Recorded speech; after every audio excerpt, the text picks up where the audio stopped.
சென்னையின் number 1 mutton biryani ருசிக்க பாண்டி பஜார் பசும்பொன் ரெஸ்டாரண்ட்டுக்கு வாங்க. இனி பாண்டி பஜாரோட புதிய அடையாளம் பசும்பொன் தான். மதுரை உணவை சென்னையிலேயே ரசிக்கலாம். Hola! Your dream vacation to Sri Lanka starts from rupees 24,999 only with GT Holidays, South India's #1 travel brand. GOAT trailer எப்படி இருந்தது? உங்களை எவ்வளவு கவர்ந்திருக்கு? நான் பார்த்த வகையில் அது வந்து இன்னும் கொஞ்சம் பெட்டரா பண்ணிருக்கலாமோ அப்படின்னு தோணுது.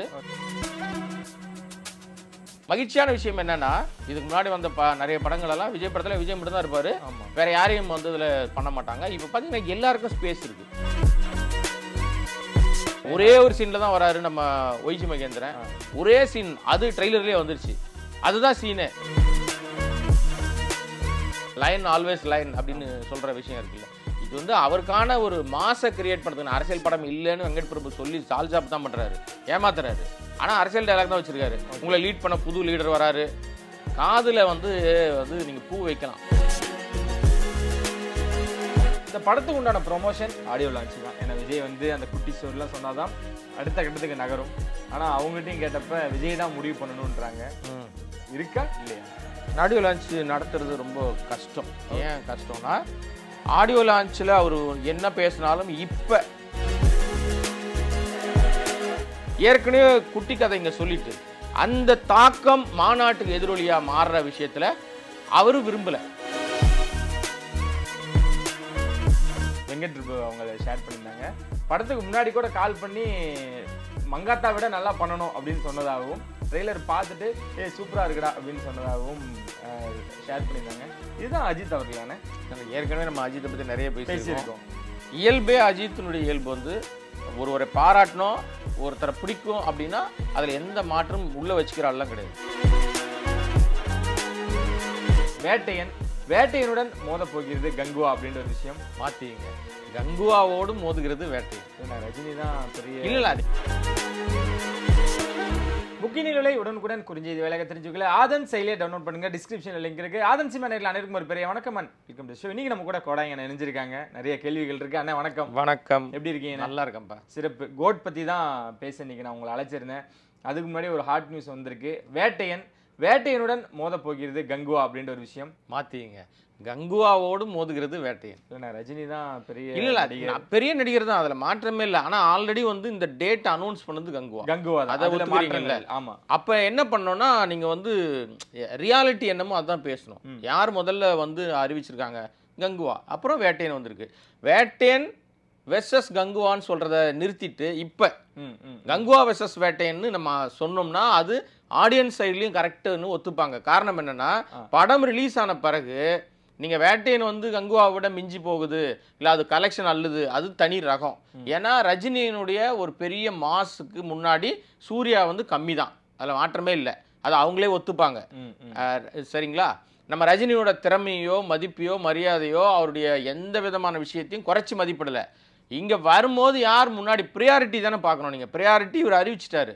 இதே மாதிரி தான் முன்னாடி ஒரு முறை என்னன்னா, அஜித்தோட விசுவாசம் அறிவிக்கிறாங்க அதே டேட்டில், அப்புறம் கொஞ்ச நாள் கழிச்சு பேட்டை வந்து அறிவிக்கிறாங்க. ஓகே. ஸோ அப்போ விசுவாசம் வெர்சஸ் பேட்டை தான். அங்கே பார்த்தீங்கன்னா பேட்டையை விட விசுவாசம் தான் கலெக்ஷன் அள்ளுச்சு. இது வரலாறு, நம்ம மாற்றி சொல்லலை. ஆனால் இந்த இடத்துல முதல்ல வந்தது கங்குவா அறிவிச்சிருக்காங்க. இப்போ வேட்டையன் வர்றாங்க.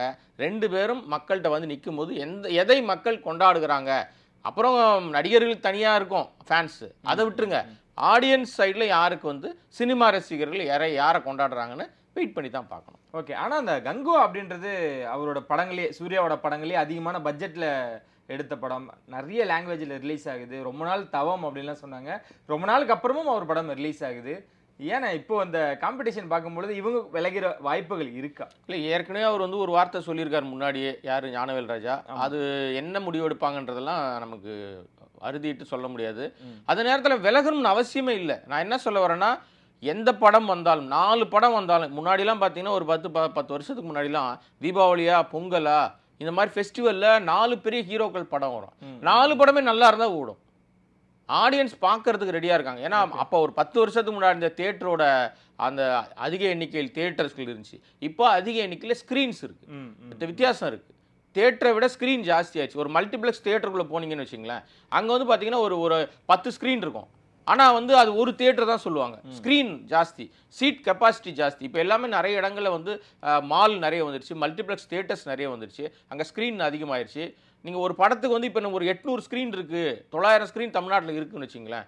600 ஸ்க்ரீனை ஒருத்தர் எடுத்துட்டா கூட மீதி இருக்கிறத இன்னொரு ஸ்க்ரீனை ஷேர் பண்ணிக்கிறாங்கன்னா ஸ்க்ரீனில் நீங்கள் முதல் நாள் முதல் காட்சியிலே முடிவாயிரும் இந்த படம் தேருமா தேராதா, ஆடியன்ஸ் வருவாங்களா வரமாட்டாங்களான்னு. அப்போ முதல் நாளே வந்து அந்த தியேட்டர் ஓனர் முடிவு பண்ணிப்பாங்க எந்த படத்துக்கு அதிக ஸ்க்ரீன் கொடுத்துருக்கோம், எந்த படத்துக்கு கம்மியாக கொடுத்துருக்கோம், எது ரசிகர்களால் ஏற்கப்படுதும் போது ஆட்டோமேட்டிக்காக இங்கே உட்கார்ந்தது இங்கே ஏறிடும். இதுக்கு உதாரணம் வந்து நீங்கள் கேஜிஎஃப் டைமில் பீஸ்ட் வந்த டைம் யோசிக்கலாம். பீஸ்ட் ஆல்மோஸ்ட் 70% தியேட்டர்ஸை ஆக்குபை பண்ண படம் வந்து பீஸ்ட், விஜயோட பீஸ்ட்.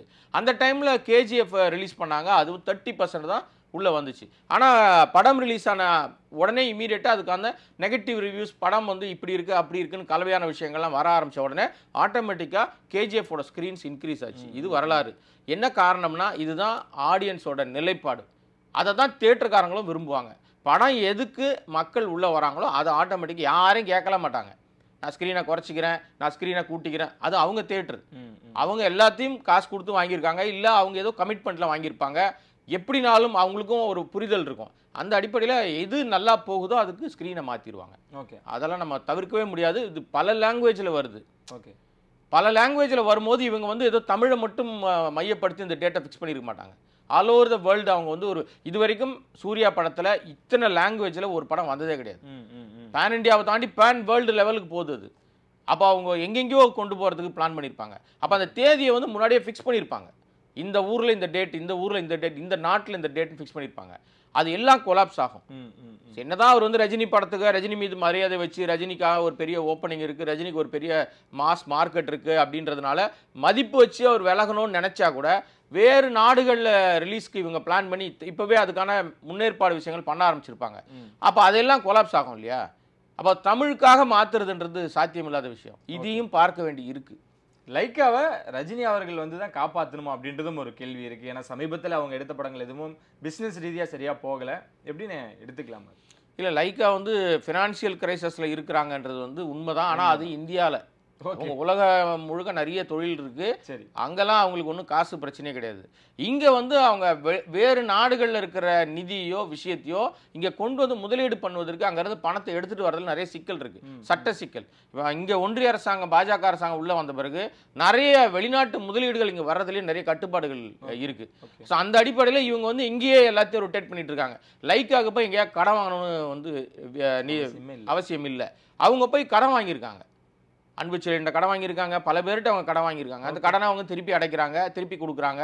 ரொட்டேஷனுக்காக இங்கே அந்த வேலைகள் பண்ணுறாங்க.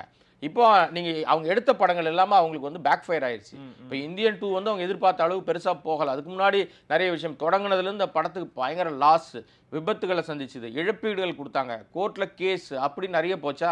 இதுக்கு இடையிலேயே அவங்களுக்குள்ள ஈகோ கிளாஷ்லாம் வந்துச்சு. இந்த நிறைய வேலைகள் ஓடினதுனால அது ஒன்று மட்டும் அவங்களுக்கு லாஸ் பண்ணல. சின்ன படங்கள்னு சொல்லி நிறைய படங்கள் எடுத்து லாஸ் ஆனாங்க. நீங்கள் ப்ரீவியஸ் படங்கள் எடுத்து பார்த்தீங்கன்னா அவங்களுக்கு கை கொடுத்த படம்னு எதை சொல்லுவீங்க? சமீபத்தில் எதுவுமே கிடையாது. ரொம்ப நம்பினாங்க வடிவேலு படம் வந்து பெரிய லெவலில் கம்பேக்காக இருக்கும், வடிவேலுக்கு ஒரு பெரிய ஓப்பனிங் இருக்கும் அப்படின்னாங்க. அந்த நாய்சேகர் ரிட்டர்ன்ஸ் அவங்கள பாடாப்படுத்தி அடிச்சு, அவங்கள பாடாப்படுத்தி அடிச்சோ இல்லையா, வடிவேலு சுபாஷ்கரனை பாடாப்படுத்தி எடுத்துட்டாரு. அதோட வடிவேல் நம்பரே பிளாக் பண்ணுற லெவலுக்கு போயிட்டார் அவர். அந்த மாதிரி டார்ச்சர் பண்ணியிருக்காரு. படமும் ஒன்றும் பெருசாக போகலை. இப்போ அவங்க கைவசம் இருக்கிறது பார்த்தீங்கன்னா ஸ்டார்ஸ் படமாக வச்சுருக்காங்க. ஒன்று ரஜினி, இன்னொன்று அஜித். இந்த படம் அவங்களுக்கு திருப்பி அவங்களுக்கு என்னத்தை திருப்பி கொடுக்க போகுதுன்றதுல அவங்க பரிச்சாத்த முறையில் ரஜினிக்கு ஒரு பெரிய மார்க்கெட் இருக்குது, ஓப்பனிங் இருக்குது. ரஜினினாவே இன்னைக்கு வந்து வியாபார ஒரு ப்ராடக்ட். அவர் பேர் இருந்தாலே போதும் அந்த படம் வித்துருன்ற மாதிரி இருக்குல்ல. அப்போ அவங்க அதனால தான் முன்னாடி வராங்க. ஏன்னா விடாமுயற்சியில் அவங்க நிறைய விட்டுருக்காங்க, அதை திருப்பி எடுக்கணும். ஓகே, அதுக்கப்புறம் இவங்க தொழில் பண்ணுறாங்களா பண்ணலையான்றதெல்லாம் அப்புறம் இருக்குது. ஏன்னா கமிட்மெண்ட்டுகள் அவங்க அதுக்கப்புறம் வைக்கல. இப்போ எடுத்த புக் பண்ணதை மட்டும்தான் ஃபினிஷ் பண்ணிவிட்டு இனி தொடர்ந்து லைக்கா வந்து இங்கே தொடர்ந்து படம் பண்ணுவாங்களா, இல்லை அவங்க கொஞ்சம் பிரேக் எடுத்துப்பாங்களா, அது நிறைய விஷயங்கள் இருக்குல்ல. ஓகே, ஸோ இதெல்லாம் பொறுத்து. அதனால் நீங்கள் சொல்கிறது ரஜினி தான் காப்பாற்ற போகிறாருன்னா நிறைய பேர் ரஜினி காப்பாற்றிருக்காரு. லைக்காவும் இருந்துட்டு போட்டோமே அந்த லிஸ்ட்டில். கண்டிப்பா. ஆனா விஜயோட மகனோட படமும் ஒண்ணு பூஜை போட்டாங்க. அதுவும் அப்படியே நிலுவையில இருக்கு. அது நிலுவையில எல்லாம் இல்ல அது வேலைகள் நடந்துகிட்டு இருக்கு. போயிட்டு இருக்கு. ஆமா, ஆனா லைக்கா தான் அதெல்லாம் மாற்றம். இன்னொரு விஷயம் அங்க வந்து நீங்க என்ன பார்க்கணும்னா அவரோட படத்துக்கு லைக்கா பணம் செலவு பண்ணணுன்ற அவசியம் கூட கிடையாது. ஏன்னா லைக்கா சுபாஷ்கரனும் சஞ்சயோட தாத்தா, அதாவது சங்கீதா இருக்காங்கல்ல விஜயோட மனைவி, அவங்க அப்பா சுபாஷ்கரனும் அவங்களும் வந்து அங்கே பிஸ்னஸ் பார்ட்னர்ஸ் நிறைய ஃப்ரெண்ட்லியாக லண்டனில் அவங்களுக்கு நிறைய நெட்வொர்க் இருக்குது, அவங்களுக்கு நிறைய தொடர்புகள் இருக்குது. அவர் நினைச்சாருன்னா லைக்காவுக்கு வந்து இந்த மாதிரி லைக்கா மாதிரி பல லைக்கா நிறுவனங்கள் தொடங்க முடியும். அந்த மாதிரி அவர் ஒரு பெரிய பிக் ஷாட் அங்கே. ஸோ அதனால் இது வந்து ஒரு பெரிய காசுனால இந்த படம் வந்து நின்று போச்சு, அவங்க காசு இல்லை அதனால விஜய் மகன் படத்தை ட்ராப் பண்ணிட்டாங்க. நிறைய பேர் அப்படி கிளப்பி விட்டுருக்காங்க. அப்படிலாம் கிடையாது. அவர் வேலையை அவர் பார்த்துக்கிட்டு இருக்காரு. அவர் போய் சொன்ன ஆட்கள் எல்லாம் கதை யார் யாருக்கோ சொன்னார்ல, அவங்கள பல பேர் பேக் அடிச்சிட்டாங்க. இப்போ அவர் ஒரு அந்த வேலையை கரெக்டாக பண்ணிட்டு இருக்காரு. ஓகே, எப்போ வேணாலும் அது தொடங்கலாம். அந்த லிஸ்ட்ல கவின் இருக்காரானே? கவின் தான் இருக்கார். ஓகே, கவின் மட்டும்தான் இருக்கார் அப்படியா? நமக்கு தெரிஞ்ச வகையில். சரி, கோட் ட்ரெய்லர் எப்படி இருந்தது? உங்களை எவ்வளோ கவர்ந்துருக்கு? இது ஏன்னா நான் ரசிகன் கிடையாது, ஆனால் பட் நான் பார்த்த வகையில் அது வந்து இன்னும் கொஞ்சம் பெட்டராக பண்ணியிருக்கலாமோ அப்படின்னு தோணுது. ஓகே, அதுக்கு என்ன காரணம்னா விஜயினுடைய இப்போ அரசியல் போகிறார். அப்போ இப்போ வர எல்லா படமும் விஜய்க்கு ஒரு பெருசாக இருக்கிற மாதிரி, ஒரு ஃபயராக இருக்கிற மாதிரி படமாக இருக்கணும் அப்படின்னு எல்லாம் எதிர்பார்ப்பாங்க. அதில் இது இன்னும் கொஞ்சம் பெட்டராக இன்னும் ட்ரை பண்ணியிருக்கலாமான்னு தோணும். அதில் வந்து எல்லாருக்கும் ஸ்பேஸ் இருக்குது. ஒரு மகிழ்ச்சியான விஷயம் என்னென்னா, விஜய் படத்தில் விஜய் மட்டும் தான் இருப்பார். இதுக்கு முன்னாடி வந்த நிறைய படங்கள் எல்லாம் விஜய் படத்தில் விஜய் மட்டும் தான் இருப்பார், வேற யாரையும் வந்து இதில் பண்ண மாட்டாங்க. இப்போ பார்த்தீங்கன்னா எல்லாருக்கும் ஸ்பேஸ் இருக்குது. பிரசாந்துக்கு இருக்குது, எல்லாருக்கும் இருக்குது. ஒரே ஒரு சீனில் தான் வராரு நம்ம ஒய்ஜி மகேந்திரன். ஒரே சீன், அது ட்ரெய்லர்லேயே வந்துருச்சு. அதுதான் சீனே. ஓகே, அதுக்கப்புறம் இப்போ சீனே கிடையாது அவருக்கு, படத்திலே இல்லையா, அவ்வளோதான். அவர் பேசுகிற அந்த டைலாக் கூட அவர் போர்ஷன் முடிஞ்சிருச்சு. ஸோ அது வந்து வைபாக வருது. சிங்கம் வந்து எப்பவுமே லைன் ஆல்வேஸ் லைன் அப்படின்னு சொல்கிற விஷயம் இருக்குல்ல, இது வந்து அவருக்கான ஒரு மாசை கிரியேட் பண்ணுறதுக்கு. அரசியல் படம் இல்லைன்னு வெங்கட் பிரபு சொல்லி சால்ஜாப் தான் பண்ணுறாரு, ஏமாத்துறாரு. ஆனால் அரசியல் டைலாக் தான் வச்சிருக்காரு. உங்களை லீட் பண்ண புது லீடர் வராரு. காதில் வந்து நீங்கள் பூ வைக்கலாம், பூ வச்சு பார்த்துருக்கீங்களா? காதில் பூ வைப்பாங்க, அது ஒரு விஷயம். ஆனால் காதில் பூ கூடையே வச்சு பார்த்துருக்கீங்களா? அது நீங்கள் விபி கிட்ட கேட்டிங்கன்னா செய்வார் அந்த வேலையை. அதை தான் அவர் சொல்லார். அரசியல் படம் பண்ணல, நான் அரசியல் கருத்து சொல்லலை, ஆனால் கருத்து சொல்கிறதெல்லாம் பூரா பாரு, சிங்கம் ஆல்வேஸ் சிங்கம் தான். அப்புறம் வந்து உங்களை லீட் பண்ண லீடர் வராரு, இப்போ கட்சி ஆரம்பிக்கிறாரு. அப்போ லீடர் வராருன்னு எதை எடுத்துப்பீங்க நீங்கள்? எனிவே அது வந்து ஆடியன்ஸ் சைடில் கலவையான விஷயங்கள் தான் வாங்கியிருக்கு. அது ஏன் கலவையான விமர்சனங்கள் வாங்குச்சு அப்படின்னா, அந்த ஒரு டெக்னாலஜியை கொண்டு வந்திருக்காங்கல்ல, இதில் வந்து கண்டிப்பாக அதை யாரும் ஒத்துக்கவே மாட்டாங்க. விஜயை வந்து இப்போ இருக்க ஸ்டைலாக ஒரு மாசான விஜயை தான் பார்க்க விரும்புகிறாங்க. நீங்கள் வயசான விஜய்க்கு கை தட்டுறாங்க, தாடிலாம் வச்சுக்கிட்டு ஒரு வர்ற அந்த விஜய்க்கு, அந்த விஜயை ரசிக்கிறாங்க. நான் சின்ன வயசு விஜயா காமிக்கிறேன் அப்படின்னு. சின்ன வயசுல அப்படி தான் இருந்திருப்பார் அவர். யாரும் 30 வருஷம் 35 வருஷம் அவருடைய ஸ்கூல் டேஸ்லாம் யாராவது பார்த்துருப்பாங்களா? வாய்ப்பே கிடையாது. அந்த விஜயையும் இந்த விஜயம் கம்பேர் பண்ணினாவே ரொம்ப கேவலமாக தான் இருக்கும். அதனால அதை நீங்கள் வந்து தப்புன்னு சொல்ல முடியாது. பட் இப்போ இருக்கிற ஆடியன்ஸ் விரும்புறது என்னன்னா, அழகாக இருக்கிறால அழகாக காட்டுங்கயா, நல்லா டான்ஸ் ஆடுறவரை நல்லா டான்ஸ் ஆட விடுங்க. இது என்ன மாதிரியான டான்ஸ் இது? அதுதான் விமர்சனத்துக்கு உள்ளாச்சு தவிர மற்றபடி ஒன்றும் பெருசாக அதில் இல்லை. இந்த டீசரை மட்டும் நம்பி நம்ம வந்து படத்துக்கு போகிற ஆட்கள் இருக்காங்கல்ல, இவங்க பல நேரங்களில் ஏமாத்திடுறாங்க டைரக்டர்ஸ். டீசரில் பிரமாதமாக கொடுத்துருவாங்க, நீங்கள் படம் போய் பார்த்தீங்கன்னா பயங்கரமாக மொக்கையாக இருக்கும். ஆனால் இது எப்படி இருக்கும்ன்றது தெரியல. வெங்கட் பிரபு கிட்ட ஒரு பெரிய ராஜதந்திர நடவடிக்கை ஒன்று இருக்குது. என்னன்னா, உள்ள வர ஆடியன்ஸை வெளியே போகும்போது திருப்தி அனுப்புவார். ஏதாவது ஜிமிக்ஸ் வேலை பண்ணி ஏமாத்தியாவது உங்களை ஹாப்பி ஆக்கி தப்பிச்சாண்டா விட்றா அப்படின்ற மாதிரி ஒரு விஷயத்தோட அனுப்பி வைப்பார். அந்த சூட்சமும் வெங்கட் பிரபுட்ட இருக்குது. இதுலேயும் பல பேரை கொண்டாந்து உள்ளே வச்சுருக்காரு. அதாவது கம்பேக் நடிகர்கள்னு சொல்கிற நடிகர்களில் உங்களுக்கு மைக் மோகன் இருக்கார். அவரை வில்லனாக வந்து நாளைய தீர்ப்பு, அப்புறம் 100வது நாள் அப்படின்னு நிறைய படங்கள்லாம் வந்துட்டு போயிருக்காரு. ஸோ இதில் அவர் ரொம்ப வித்தியாசமாக பண்ணுவார்னு எதிர்பார்க்குறாங்க. பார்க்கலாம் என்ன நடக்குது. ஓகே, இந்த டெக்னிக்கலாக வந்து ஹாலிவுட் ரேஞ்சில் இருந்தது இந்த ட்ரெய்லர் அப்படின்னு சில விமர்சனங்கள், அதெல்லாம் எப்படி எடுத்துக்கிறீங்க? இங்கிலீஷ் படம் மாதிரி இருக்குது அப்படின்னு சொன்னாங்க. உண்மைதான், அது இங்கிலீஷ் படம் மாதிரி தான் ட்ரை பண்ணியிருக்காங்க. அது நம்ம ஊருக்கு எடுப்படாது. இங்கிலீஷ் படம் தான், தமிழ் படம் தான். இந்த படத்துக்கான இலக்கணம்னு ஒன்று இருக்குல்ல, இந்த இலக்கணத்தின்படி தான் நீங்கள் போகணும். அப்போ நீங்கள் காப்பி அடிக்கிறீங்களா? உங்களுக்குன்னு சுயமான ஒரு விஷயத்தை நீங்கள் வச்சுக்கணும்ல. ஹாலிவுட் லெவலில் நாங்கள் படம் எடுக்கிறது ரைட்டு. ஹாலிவுட் லெவல்னா என்னன்னா, ஹாலிவுட் தரத்துக்கு போனாலும் என்னோட குவாலிட்டியும் என்கிட்ட இருக்கிற என் கல்ச்சர் விஷயத்தையும் நான் மாற்றிக்க மாட்டேன். இது எனக்கான இந்தியன் கல்ச்சரில் ஒரு ஃபிலிமு, நீங்க அங்க போய் என்ன பறந்து ஒரு விஷயம் பண்ணாலும் டெக்னாலஜியை உருவாக்கினாலும் ஹாலிவுட் படம் தானே சொல்றான். ஹாலிவுட்டை பார்த்து எடுத்திருக்காங்க, ஹாலிவுட் தரத்துல இருக்கு. அந்த தரம் வேற, பார்த்து எடுக்கிறதுன்றது வேற. Okay okay. அங்க இங்க வந்து அவங்க என்ன கோட்டை விடுறாங்கன்னு தெரியல. படம் வரட்டும், படம் வரதுக்கு முன்னாடி அதை பத்தி நம்ம எதுவும் ஈவன் 3 பாடலையும் கிட்டத்தட்ட ரொம்ப ட்ரோல்லாம் வந்தது. ஆனா இப்போ பார்க்கும்பொழுது இந்த பிஜிஎம் பாராட்டுறாங்களோ அப்படின்னா யுவன் இப்போ இதில் தான் நான் பெஸ்ட் அப்படின்றத காட்டுறாரா எப்படின்னு எடுத்துக்கல. யுவன் சங்கர் ராஜா பொறுத்த வரைக்கும் பிஜிஎம் வந்து எப்பவுமே ஸ்கோர் பண்ணுவார், பாட்டை எப்படியாவது ஹிட் அடிப்பார். இதில் எங்கே கோட்டை விட்டாருன்னு நமக்கு தெரியல. ஆனால் என்னன்னா இந்த பாடல்கள் எல்லாம் இந்த பாட்டு நல்லா இருக்கு, எனக்கு இந்த பாட்டு ஓகேன்னு சொன்னது விஜய்ன்னு சொல்கிறாங்க. நமக்கு தெரியல அந்த விஷயங்கள்லாம். ஆனால் விஜய் தான் இது எல்லாத்தையும் ஓகே பண்ணாரு. ஏன்னா அவருக்கு கவனத்துக்கு போகாமல் வராது. அவர் ஓகே எனக்கு நல்லா இருக்கு இந்த பாட்டு, ஓகே இதில் விட்டுடலாம், இதை போட்டுடலாம் அப்படின்னு சொல்லி அவர் ஓகே பண்ண பாடல்கள் தான் மக்கள்கிட்ட வந்து அது மாதிரி பேக் ஃபயர் ஆயிருக்கு. இப்போ யுவனை பொறுத்த வரைக்கும் அவருக்கு ஒரு டியூன் கேட்டாருன்னா 9 டியூன் கொடுக்குறாள் தான் அவர், அதெல்லாம் மாற்றம் இல்லை. ஆனால் என்ன வேலை வாங்குறது தான் கஷ்டம். அவரை பிடிச்சி உட்காந்து அவர்கிட்ட வேலை வாங்குறது தான் கஷ்டம். ஆனால் அங்கே போய் இந்த விபி குரூப் என்ன பண்ணணும் தெரியுமா உங்களுக்கு? அது இவங்க ஆக்டோபஸ் மாதிரி இவங்க பல இடங்களில் போய் அப்படியே அணைச்சி வச்சு நடுவில் போய் உட்கார வச்சுருவாங்க. ஒரு ஃபோட்டோலாம் போட்டார் வைரல் ஆச்சு தெரியுமா? ஒரு வந்து இவனோட ஸ்டுடியோக்குள்ளே பின்னாடி வந்து தலையில் கை வச்சுட்டு விபியும் எல்லாம் உட்காந்துருப்பாங்கல்ல. என்னன்னா இவனுக்கு போகவே மாட்டானுங்கப்பா, உட்காந்துட்டே இருக்கானுங்கன்ற மாதிரி ஒரு கமெண்ட்லாம் போட்டாங்கல்ல. இது நிஜம்தான். விபி அப்படிப்பட்ட ஆள் தான். அவருக்கு பிடிச்சிருச்சுன்னா போய் அங்கே உட்காந்துருவார். எனக்கு பண்ணிக்கூடிய ஐயோ வேற வேலைலாம் வேணாயா அப்படின்னு சொல்லி ரொம்ப கேஷுவலாக வேலை வாங்குவார். ஓகே. இதில் விஜய் கிட்ட ரொம்ப எதிர்பார்த்தா ஏமாந்துடுறாங்க. அவருக்கு அது என்ன லாங்குவேஜில் என்ன மாதிரியான ஒரு ஃபீலில் பிடிச்சிது அந்த பாடல்கள்னு தெரியல. டெஃபினட்டாக 50-50 தான். அந்த பாட்டு ஓஹோன்னு யாரும் சொல்லலை, ரொம்ப மோசமாகவும் யாரும் கமெண்ட் பண்ணலை. அது ஒரு மாதிரியாக இருந்தது. ஆனால் விஜய் கிட்ட இதை எதிர்பார்க்கல. ஆனால் இந்த படத்தோட ப்ரொடியூசரை பற்றி நீங்கள் என்னென்ன நினைக்கிறீங்க? ஏன்னா அவ்வளோ நெகட்டிவ்ஸ் வரும்பொழுது நாங்கள் அதை திருத்திக்கிறோம், நாங்கள் கரெக்ட் பண்ணிகிட்டு இருக்கோம், கரெக்ஷன் நாங்கள் ஏற்றுக்கிறோம் அப்படின்றாங்க. ஸோ அதை வந்து படத்தில் நாங்கள் சின்ன சின்ன கரெக்ஷனும் நாங்கள் சரி பண்ணிக்கிட்டு இருக்கோம் அப்படின்றத, ஏன்னா சில ப்ரொடியூசர்ஸ்லாம் அடமெண்ட்டாக இருப்பாங்க. இல்லை இவங்க வந்து ஏற்கனவே அடி வாங்கியிருக்காங்க. இவங்கெல்லாம் சும்மா கிடையாது, பயங்கரமாக அடி வாங்கி தான் வந்திருக்காங்க.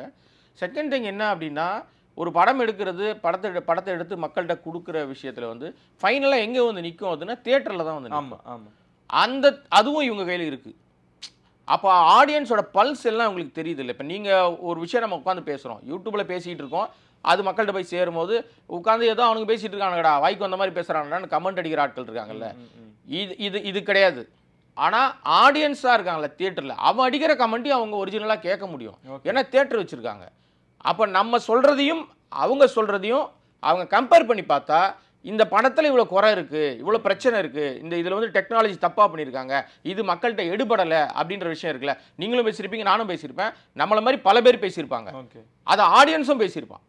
அப்போ அதுதான் அவங்க என்ன பண்ணுறாங்க, ஓகே அப்போ இது டோட்டலாகவே எல்லா மக்கள்கிட்டையும் இது வந்து செட் ஆகலை, அப்போ இதை நம்ம மாற்றி தான் ஆகணும், மாற்றினாதான் நம்ம தியேட்டருக்கு படமாக கொண்டு வரும்போது கொண்டாடுவாங்கன்னு சொல்லிட்டு அதை மாற்றிக்கிற தன்மை இருக்குல்ல.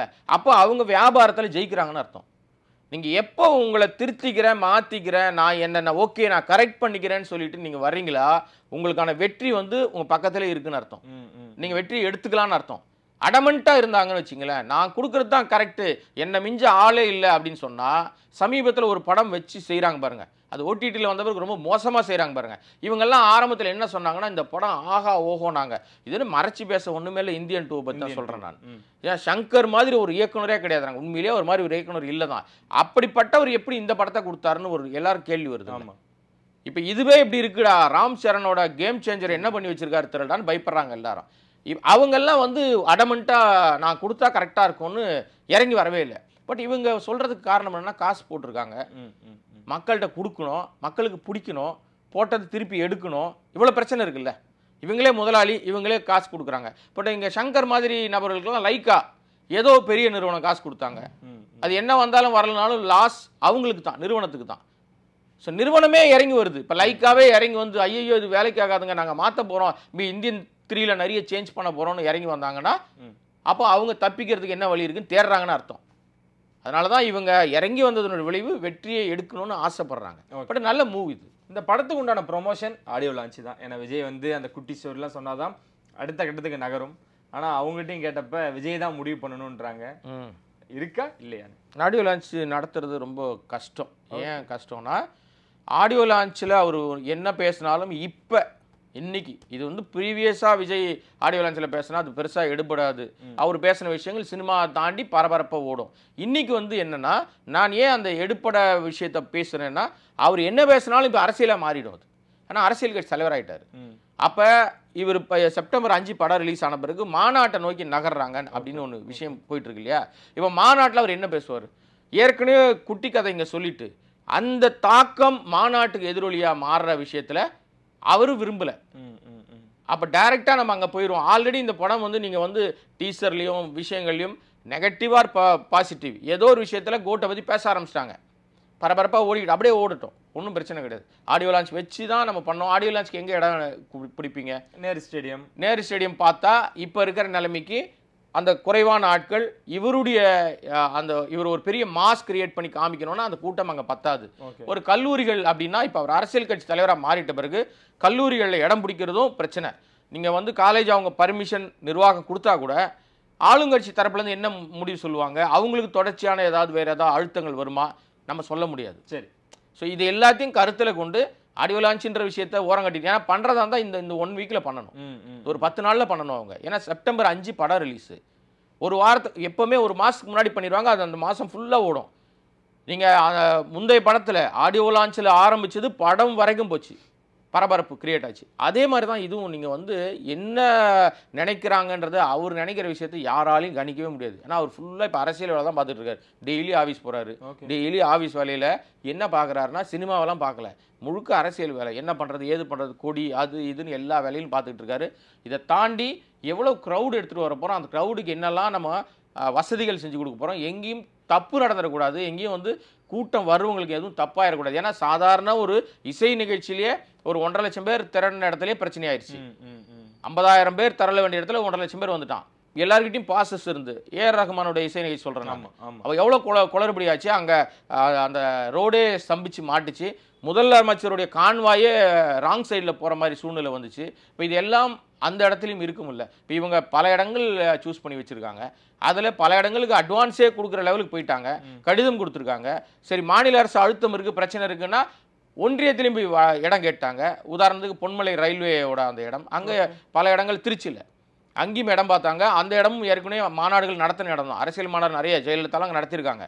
ஸோ அந்த இடமும் பார்த்தாங்க. ஆனால் அது இப்போ நீங்கள் மாநில அரசு தடுத்தா கூட ஒன்றியத்தில் பர்மிஷன் வாங்கி நடத்திட முடியும். என்ன பண்ணாலும் மாநில அரசுடைய ஒத்துழைப்பு கண்டிப்பாக வேணும். காவல்துறை ஒத்துழைப்பு வேணும், போக்குவரத்துறை ஒத்துழைப்பு வேணும். ஏன்னா நீங்கள் மாநாடு அப்படின்னு சொல்லி சாதாரண ஒரு மாநாடு பண்ணாலே குறைஞ்சபட்சம் ஒரு 300-500 பஸ் வருதுன்னு வச்சுங்க, எங்கே நிறுத்துவீங்க அதை? நான் மினிமம் சொல்கிறேன். கார் வர்றது தனி, பைக்கில் வர்றது தனி, அவங்கவுங்க தனி, வேன்களில் வர்றது தனி, நிறைய விஷயம் அதெல்லாம் விட்டுருங்க. பஸ்ஸு தான் மாநாடுனா ஒரு பஸ் தான் பெரும்பாலும் விரும்புறது கொடி கட்டிட்டு போகிறது. அப்போ அந்த பஸ்ஸு இன்னைக்கு தமிழ்நாடு முழுக்கிற ஆம்னி பஸ் எல்லா ஓனர்ஸும் இப்போத்துலேருந்தே பதட்டத்தில் இருக்காங்க தான் நினைக்கிறேன். நான் தெரிஞ்ச நண்பர்கள் இருக்காங்க, அவங்கெல்லாம் வந்து என்ன அது ஒரு பக்கம் அந்த பக்கம் ப்ரெஷர் இருக்குது, இந்த பக்கம் இருக்குது, நாங்கள் என்ன பண்ணுறதுன்னு தெரில. கொடுத்தாலும் பிரச்சனை அவங்களுக்கு. பஸ்ஸு கொடுத்தா அடுத்த நாளைக்கு ரூட்டில் ஓட்டும் போது பிரச்சனை வரும். பஸ்ஸு கொடுக்காம இருந்தாலும் இவன் பஸ்ஸு கொடுக்கடா, இவன் நம்மால் கிடையாதுடா இவனை, இது எல்லா இடங்கள்லையுமே அந்த நெருக்கடி இருக்கும். இதையெல்லாம் தாண்டி ரொம்ப கிளவராக விக்கிரவாண்டி கிட்ட ஒரு 100 ஏக்கருக்கு மேலே இருக்கிற இடத்த அந்த கல்லூரி வந்து பர்மிஷன் கேட்டிருக்காங்க. அந்த இடத்துல பண்ண போகிறாங்கன்னு ஒரு தகவலும் இருக்குது. அதிகாரப்பூர்வமாக எந்த அறிவிப்பும் வரல. ஆனால் மாநாட்டுக்கு முன்னாடி கொடி அறிவிச்சிருவார், அது கன்ஃபார்ம். ஏன்னா கொடி அறிவிச்சிட்டாதான், கொடியை காமிச்சிட்டாதான் அந்த கொடி எல்லாருக்கும் பரவலாக தெரிஞ்ச பிறகு தான் மாநாட்டில் கொடி கட்ட முடியும். கொடியை மாநாட்டு திடலில் நீங்கள் காட்டினீங்கன்னா அதுக்கு முன்னாடி என்ன கொடி பறக்கும்? மக்கள் இயக்க கொடி தான் பறக்கும். அது ஏற்கனவே எல்லாருக்கும் தெரியும். இப்போ அரசியல் கட்சியாக கொடியை நீங்கள் ப்ராபகண்டா பண்ணணும்ல. இப்போ விஜயகாந்த் அப்படி தான் ஆரம்பித்தார். கொடிக்கம்பங்கள் வெட்டி சாய்க்கப்பட்ட பிறகு தான் நான் அரசியலுக்கு வரேன்னே வந்தார். ராஜ்யம்னு ஒரு படத்தில் கொடியை அறிமுகப்படுத்திட்டார். கள்ளக்குறிச்சியில் தான் அந்த கல்யாண மண்டபத்தில் கல்யாணத்தில் சொல்கிறாரு நம்ம ஏஆர் முருகதாஸ் இயக்குனர், அவர் கல்யாணத்தில் தான் சொல்கிறாரு கட்சியை ஆரம்பிக்க போகிறேன் நான். அதுக்கு முன்னாடி பாமக அவங்களால அந்த கட்சி கொடிகள்லாம் வெட்டப்பட்டது, இதெல்லாம் வரலாறு. அதுக்கப்புறம் தான் அவர் வராரு. இதில் எந்த இடத்துலையும் மாற்று கருத்து இல்லாமல் அவர் அப்படியே ஃபாலோ பண்ணிட்டே வராரு விஜய். இப்போ இன்னும் சில நாட்களில் கூட கொடி வந்து வெளியில் வந்துடலாம். சிறப்பு. வெயிட் பண்ணுங்க. 69லயும் அரசியல் இருக்காதுன்றத ரொம்ப அழுத்தமா இருக்காரு அப்படின்றாங்க. ஏன்னா ஹெச் வினோத் அவர்கள் பேசும்பொழுது கமர்ஷியலா பண்ணுங்க அப்படின்னு சொன்னதாகவும் கேள்விப்படுறோம். இல்ல நீங்க அவரு அப்படிதான் சொல்லியிருப்பாரு. இது சினிமா தானே, ஓகே, கமர்ஷியல் தப்பு இல்லை. ஆனா ஹெச் வினோத்துடைய எல்லா படங்களையும் எடுத்து பாருங்க, அந்த படத்துல ஒரு மெசேஜ் இருக்கும், ஒரு சோஷியல் காஸ் உள்ளுக்குள்ள ஒளிஞ்சிருக்கும். சில இடங்கள் அது பளிச்சுன்னு தெரியும், சில இடங்கள் அப்படியே இலைமறை காயா இருக்கும். இப்போ இவர் அரசியலுக்குள்ள வராருன்னு சொன்னா ஹெச் வினோத் டெஃபினட்டா அதுல கண்டிப்பா ஒரு சோஷியல் காஸ்க்கான அதுவும் அரசியல் தான். பாசிட்டிவ் அரசியல் நிச்சயமா இல்லாமலாம் இருக்காது. வணிக ரீதியா ஒரு படம் ஜெயிச்சாதான் படம் எடுக்கிறவங்களுக்கு லாபம்ன்றதுனால அவர் அந்த தாட்டை சொல்லியிருப்பாரு விஜய். ஆனா வினோத் வந்து நிச்சயமா அதுல அதுக்கு என்னென்னலாம் அதுல உள்ள போட முடியுமோ கிடைக்கிற கேப்ல எல்லாம் ஃபில் பண்ணி தான் வச்சிருப்பாரு. சரி, கடைசியா இந்த கோட் ட்ரெய்லர் பார்த்துட்டு அஜித் அவர்கள் ரொம்ப சந்தோஷமா பாராட்டினதாகவும் வெங்கட் பிரபு அவங்க ஷேர் பண்ணியிருந்தாங்க. படத்துக்கு முன்னாடி கூட கால் பண்ணி மங்காத்தா விட நல்லா பண்ணணும் அப்படின்னு சொன்னதாகவும், ட்ரெய்லர் பார்த்துட்டு சூப்பரா இருக்குடா அப்படின்னு சொன்னதாகவும் ஷேர் பண்ணியிருந்தாங்க. இதுதான் அஜித் அவர்களானே. ஏற்கனவே நம்ம அஜித்தை பத்தி நிறைய பேசியிருக்கோம். இயல்பே அஜித்தினுடைய இயல்பு வந்து ஒருவரை பாராட்டணும், ஒருத்தரை பிடிக்கும் அப்படின்னா அதுல எந்த மாற்றம் உள்ள வச்சுக்கிற ஆள்லாம் கிடையாது. அப்படியே ஓப்பனாக உடச்சி விட்டுற ஆள் தான். அவரை நீங்கள் வந்து அப்ரோச் பண்ணுறது தான் கஷ்டம். பட் பழகனை யாரையும் அவர் விட்டு கொடுக்கவே இல்லை. சினிமா தனியாக வச்சிருக்காரு, குடும்பம் தனியாக வச்சிருக்காரு, தன்னுடைய விருப்பமான ஒரு விஷயத்தை தனியாக வச்சிருக்காரு. இந்த இடத்துல வெங்கட் பிரபு அவருக்கு ரொம்ப பிடிக்கும், ஆல்ரெடி விஜயையும் பிடிக்கும். அதுதான் இங்கே வந்து என்ன பிரச்சனைனா, விஜயும் அஜித்தும் எங்கேயும் நேரடியாக அவங்க நாங்கள் வந்து பயங்கரமான ரைவல் பார்ட்டிஸ்ன்னு சொல்லிக்கவே இல்லை, சொல்லிக்கவும் மாட்டாங்க. அவங்க நல்ல நண்பர்கள் தான் எல்லா இடங்கள்லையுமே.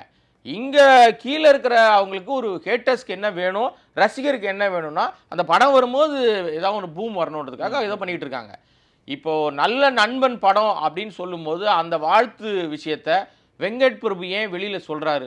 இப்போ பேசின விஷயத்த ஒன்றும் நீங்கள் சொல்லணும், உங்கள்கிட்ட நான் பேசுனதை இல்லை நான் சொல்லணும், நம்ம ரெண்டு பேரும் பேசின விஷயத்த நான் சொல்லனா தெரியாது, நீங்கள் சொல்லனா தெரியாது. இப்போ அஜித் வாழ்த்தினார்னு இது வரைக்கும் தெரியுமா யாருக்காது? வெங்கட் பிரபு மைக்லேயே சொல்கிறாரு ஓப்பனாக, ஆமாங்க அவர்கிட்ட நான் வந்து இது ரெடி ஆனவொன்னு அவருக்கு அனுப்புனேன், அவர் பார்த்துட்டு சூப்பர்டா பிரமாதமாக பண்ணுறா அப்படின்னு சொல்லி விஷ் பண்ணார், அந்த ஹோல் டீமுக்கே விஷ் பண்ணாருன்னு சொன்னார். அப்போ அவர் வாழ்த்தணும்னு அவசியமே இல்லை. அதுதான் அஜித். அது அஜித்துக்கு பழகினவங்களுக்கு தெரியும், நான்லாம் பழகிருக்காங்கனால எனக்கு தெரியும். அவரை அவருடைய இயல்பில் தனியாக விட்டாங்க, அவர் ஜாலியாக இருக்காரு. இல்லை விபிட்ட வாழ்த்து சொன்னது தெரிஞ்சு விஜய்கிட்டையும் வாழ்த்து சொல்லியிருப்பாருன்றதான் பெரிய, அது விஜயும் அஜித்தும் தான் சொல்லணும். வாய்ப்பு இருக்குங்க, ஏன்னா அவங்க ரெண்டு பேரும் பேசிக்க மாட்டாங்கன்னு யாருங்க சொன்னது? ஓகே, இல்லைண்ணா இங்கிருந்து ஒரு போட்டோ ரிலீஸ் ஆகிறப்போ அங்கிருந்து ஒரு அப்டேட் வரும். அது வந்து சினிமா, அது தொழில். அது தொழிலில் நீங்கள் வந்து போட்டி இருக்கலாம், தப்பு கிடையாது, பொறாமை இருக்கக்கூடாது, அது தவறாக போய் முடியக்கூடாது. எனக்கு தெரிஞ்சு விஜய் வந்து யாருக்கிட்டையுமே பேச மாட்டார் அப்படின்னு யாராவது சொல்கிறாங்களா? இல்லை. அவர் சாதாரண நபர்கள்கிட்ட கூட அவரோட தொடர்பில் இருக்காங்கல்ல, அவங்க எல்லாருக்கிட்டையும் அவரே ஃபோனில் பேசுகிறாரு. ஓகே, இல்லைன்னு பல பேர் மறுக்கவே முடியாது. ஏன்னா நமக்கே தெரிந்த நண்பர்கள் யாரையும் சொல்ல முடியாது இப்போ, ஏன்னா அவங்க எல்லாம் தொடர்பில் இருக்காங்க. அதை போய் நம்ம சொல்லி தப்பாயிரும். அவங்கக்கிட்ட அவருக்கு என்ன வேணுமோ அதை கரெக்டாக ஃபாலோ பண்ணுறாங்களான்னு அவரே வந்து ஃபோன் பண்ணி கேட்குறாரு. கால் பண்ணுன்னு சொல்லி வச்சுட்டாருன்னா கால் பண்ணணும், அவரே அது டீட்டெயில் நேரடியாகவே பேசுகிறாரு. இப்போ சில விஷயங்களை ஜெகதீஷ் மூலமாக சொல்லுவார், இல்லை சில விஷயத்தை ஆனந்த்கிட்ட சொல்லுவார், சில விஷயத்த அவரோட இருக்கிற பயணிக்கிறவங்ககிட்ட சொல்லுவார், சில விஷயத்த நேரடியாகவே அவர் வந்து இதை நம்ம நேற்று சொன்னோம், இதை செய்யலையே, செஞ்சிட்டாங்களா, வந்துச்சா வரலையான்றதை அவரே ஃபாலோ பண்ணுறாரு. அவர் பேசாமலாம் இருக்க மாட்டார், டெஃபினட்டாக பேசுகிறாரு. அப்போ அஜித் கிட்ட அவர் பேச மாட்டாருன்னு உங்களுக்கும் தெரியாது, எனக்கும் தெரியாது. அஜித் தான் சொல்லணும், அவர் சொல்ல மாட்டார். விஜய் தான் சொல்லணும், விஜய் சொல்ல மாட்டார். எங்களுக்குள்ளே இருக்கிற நட்பை நான் ஏன் வெளிப்படுத்தணும்? இப்போ வெங்கட் பிரபு அந்த மைக்கை பிடிச்சி பேசுன மாதிரி தான். நீங்கள் விஜய் கட்சியில் சேருவீங்களா, நீங்கள் ஒரு எம்எல்ஏ ஆவீங்களான்லாம் வந்தது இல்லையா? என் குடும்பத்தில் எடுக்கிற முடிவை நான் ஏன் உனக்கு சொல்லணும்? முடிவு எடுக்கும்போது தெரிஞ்சுட்டு போங்கன்னு சொன்னார்ல, அதான் உண்மை. சிறப்புண்ணே, ரொம்ப நன்றிண்ணே. வழக்கம் போல் நிறைய விஷயங்கள் ஷேர் பண்ணிட்டீங்க. தொடர்ந்து உங்களுக்கு ஆதரவு கொடுத்துட்ருக்க உங்கள் ஆதரவுக்கு வந்து எப்பவுமே நன்றி. எனக்கு கொடுக்குற ஆதரவை விட இந்த ஆதன் சினிமா சேனலுக்கு அதிக ஆதரவு வேண்டும். நன்றி, ரொம்ப நன்றிண்ணே. இன்னொரு நிமிஷம் சந்தி மாதிரி உங்களை தேடி போகிறேன். நான் உங்கள் முரளி.